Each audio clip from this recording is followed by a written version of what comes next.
Hey guys, I'm going to be doing this in one take because I'm really putting on my makeup for the day and then I got to get out the door. But I thought that I would share something with you guys, and that is why I'm such a big fan of Chanel.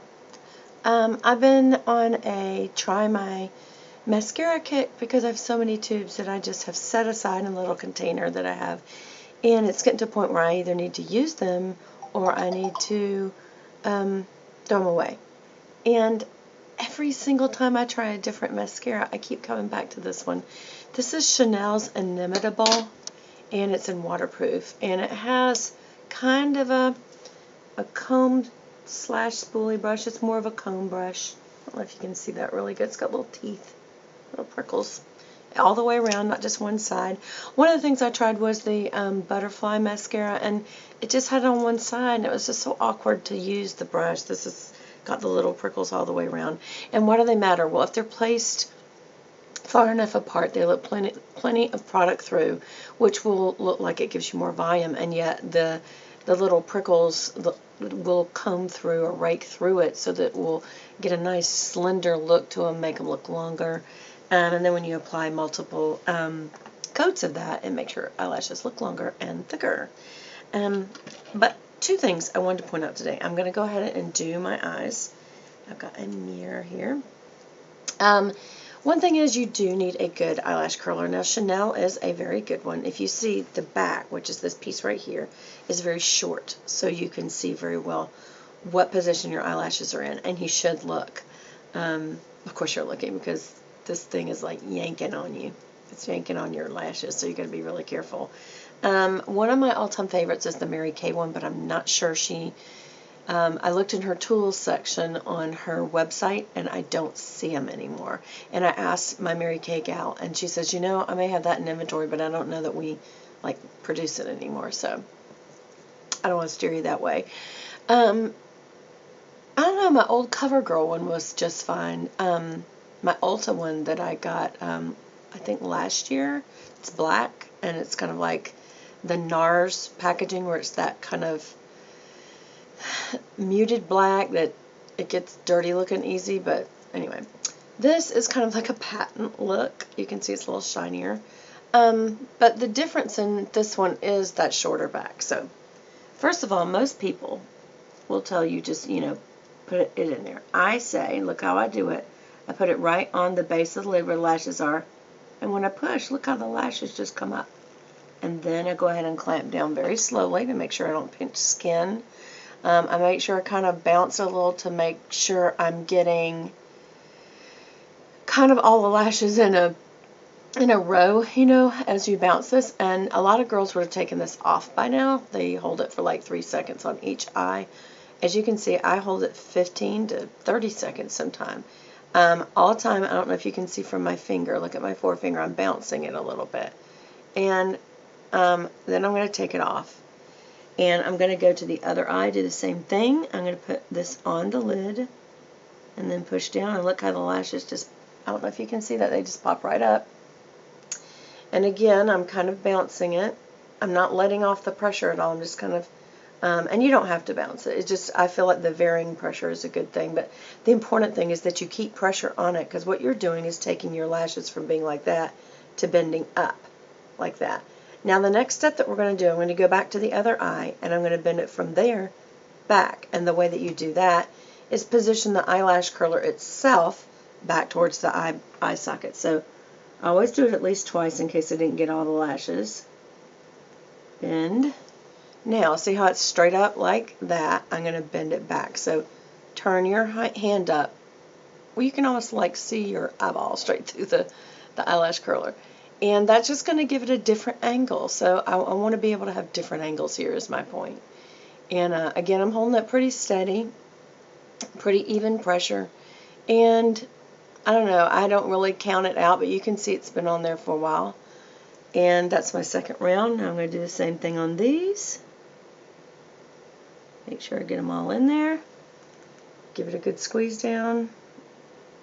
And then back. And when you do this, again, your hand should be up, and it's putting the eyelash curler kind of back towards, pointing it towards the socket. You're not pushing in. You're just pointing it towards the socket. And you can feel naturally how much pressure you're putting on your eyelashes. You know, obviously you don't want to be yanking them out right now.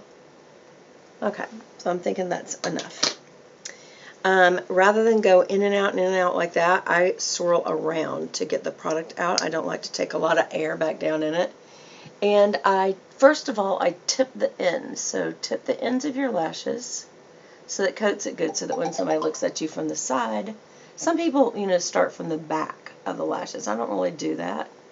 I don't know if it's an awkward thing, or I want to make sure I don't really get too much back on the back. I mean, when I do this, I am, but, and as you make boo-boos, get them, because this is waterproof, so it will stay. So if you do a boo-boo, always either have a tissue or something handy so that you can get it. Sometimes I may stop and look at my brush to see, do I have product on it. I may make sure I don't have something else on it, like I felt like I had a little doggy hair there. I always have doggy hairs. Okay, so now about the positioning of the wand. Way out here on the edges, you get the back part of the wand, back here. And you always start from the outside and move in, and actually go in the direction of the lash. So in the middle, it would be straight up. On the outside, it would be out. On the inside, it would be in. Take the point and point it in towards your nose like that. And see how I got that lash to go towards the nose? You want that. You want it to be a spread of lashes. Okay, so this is round one. Then I go ahead and start round one of my lower lash. And I just kind of wiggle it right on the waterline, right at the base of the lash line, because it almost gives you this smudged liner look underneath there, see? And I'm going to be coming back and I'm going to be tipping those, but I don't do that on first round. Again, swirl it around both directions, pull it out slowly so that it can kind of rake off any excess, tip the lashes. I just heard my coffee maker finish, and my body is saying get over there and get that coffee. Okay, again, I'm using the back part of the wand to get the back part of the eye. Good couple of times, make sure you're getting all that. Then I'm going more up, straight up, because that's the lashes in the middle. And then as I get over to the inner corner, again, I'm going to tip those lashes just a little bit towards my nose. Okay. Going to do a second round. Comb them up real good. Alright, and now I'm going to do the lower lashes again, just a wiggle on the lash line. Okay, so that is round one. Now, a lot of people would stop right here. That's not me. I'm a glamour puss. I think I may change my name to either, I don't know,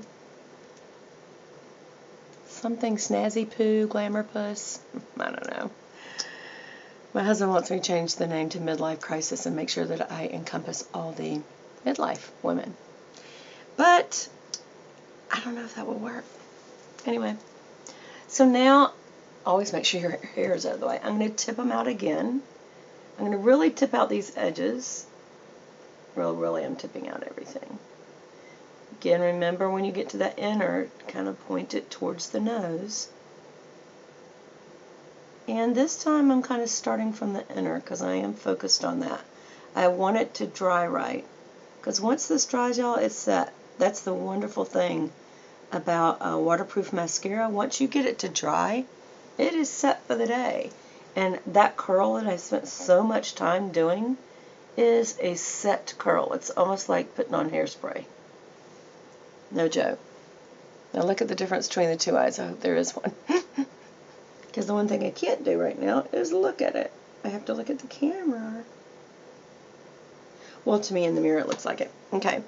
Now this is where I will tip the ends of the lower lashes. And again, I tip them with the very end of the wand. And I almost like rake the product down. See what I'm doing? Especially in that little corner. It's kind of hard to get in there. Out there. And you always tip them out here. But as you come in, tip them again towards the nose a little bit.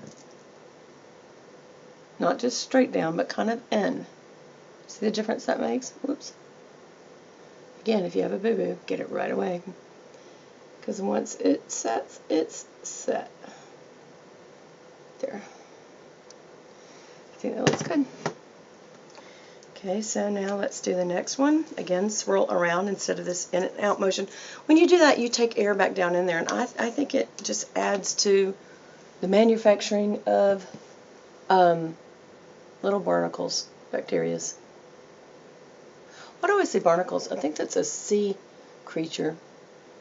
Look at this big mirror instead of a little tiny mirror. Okay, so I tipped it out again, kind of getting back there in that corner real good with the back end of the wand. And as I come forward, again, I'm pushing those little inner lashes towards the nose.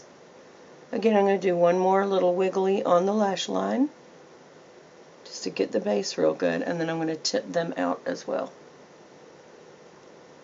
This is a little more tedious, so if you make a boo-boo, don't freak out. This isn't something to do in a hurry, but if you do, don't freak out. Just fix it real quick and go on. And again, see how I kind of position them towards the nose. Because what happens is your lashes, as you move your eyes around, blink, all that kind of stuff, and then I'm going to tip out these edges a little more. But as you do that, your lashes will naturally situate to where they would have been anyway. So, okay, I did it. That's about as long as it takes me to do my mascara. Again, a mascara wand and a curler are absolutely critical. If I had no other product, I would want to do lashes, just because I think it adds so much to your face, even if you don't have shadow or liner on, or really any makeup. So, to me, if someone said, what is your number one, if you could only have one thing, one makeup product, what would it be? It would be this. And if I couldn't have this, then you can always use your finger and just kind of bend them back.